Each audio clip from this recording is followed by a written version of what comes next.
జనగామలో Costa app బాధితులు పెరుగుతున్నారు. App ద్వారా లక్షల్లో పెట్టుబడి పట్టి మోసపోయిన బాధితులు పోలీస్ స్టేషన్ కు క్యూ కడుతున్నారు. ఇప్పటికే 30 మంది దాకా బాధితులు ఫిర్యాదు చేశారు. ఇక యాప్ ద్వారా మోసపోయిన వారిలో రెవెన్యూ అధికారులు, గవర్నమెంట్ డాక్టర్లు, ప్రభుత్వ టీచర్లు కూడా ఉన్నట్టు తెలుస్తోంది. చాలా మంది పరువు పోతుందని ఈ మోసంలో ఇరుక్కున్నట్లు తెలిపేందుకు వెనకడుగు వేస్తున్నారు. వీరంతా ఉన్నతాధికారులకు గోప్యంగా ఫోన్లు చేసి ఫిర్యాదు చేస్తున్నారని సమాచారం. ఇక ఇప్పటికే జిల్లా వ్యాప్తంగా 1500కు పైగా బాధితులు యాప్ ద్వారా కోర్టుల్లో చెల్లించినట్టుగా తెలుస్తోంది. తమకు న్యాయం జరిగేలా ప్రభుత్వం, పోలీసులు చర్యలు తీసుకోవాలని బాధితులు కోరుతున్నారు.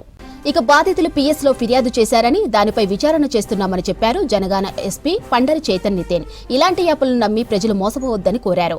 ఇక అనుమతులతో కూడిన యాప్స్ ని ప్రజలు ఎలా గుర్తించాలో వెల్లడించారు సాఫ్ట్వేర్ డెవలప్మెంట్ నిపుణులు. So the complaint states that the app asks for money in some investment aspects, and since 14th of January the app is not responding, thereby the investments of the investors has been lost. So the petition has been submitted, so we will register the FIR and undertake the investigation. Soon, as per the investigation, we will apprehend the accused people and the management behind this app.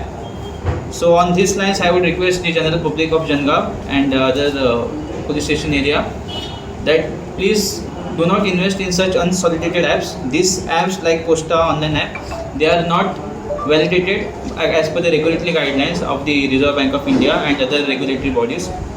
So I would urge the citizens to please stay away from such unsolicited investments. Do not invest your money in such risky apps or any other online forums. And in this particular case, we will definitely investigate the case and try to apprehend the accused. And soon we will try to give the complainants their amount refunded. ఇట్లాంటి చిన్న చిన్న హ్యామ్లెట్స్లో, తండాల్లో చాలా లక్షలలో పెట్టుబడి పెట్టి 5 వస్తే 10, 10 వస్తే 50, 50 వస్తే 100 కాదు, ఇప్పుడు వేలల్లో, 10,000లో, 20,000లో, లక్షల్లో పెట్టుబడి పెట్టి మోసపోతున్నారు. వాళ్ళ ధైర్యం ఇదే, వీళ్ళు పోలీసులకు కంప్లైంట్ చేయరు, వాళ్ళకి నేరాల మీద, ఇట్లాంటి సైబర్ చట్టాల మీద అవగాహన ఉండదని.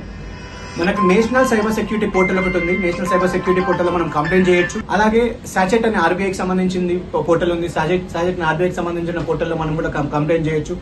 ఇట్లాంటి వాటి మీద మనము వాళ్ళకి మీకు డబ్బులు ట్రాన్సాక్షన్ మనం జరిగిన విషయాల ఫోటోస్ కానీ ఏదైనా స్క్రీన్ షాట్స్ పెడితే వాళ్ళు వెంటనే వాటి మీద వాళ్ళు స్పందించి సరైన డిపార్ట్మెంట్కి, ఇప్పుడు నేషనల్ సైబర్ సెక్యూరిటీ దాంట్లో మనము కంప్లైంట్